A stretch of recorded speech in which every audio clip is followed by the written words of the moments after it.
রাস্তা হাইরোডে গেছে।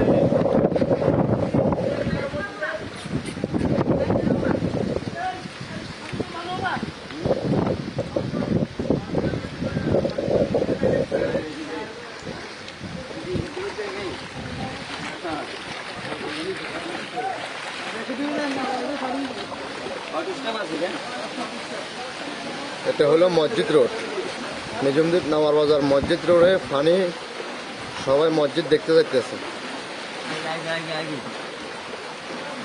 নামার বাজার মসজিদের ভিতরে অনেক পানি আসা যাওয়া করতেছে, তাই মসজিদের কাজ পানির কোলে পানির প্রেসারে সব কিছু ভেঙে গেছে। এখন গরু ছাগল সব কিছু বাঁচতেছে, আমরা অনেক বিপদে আছি।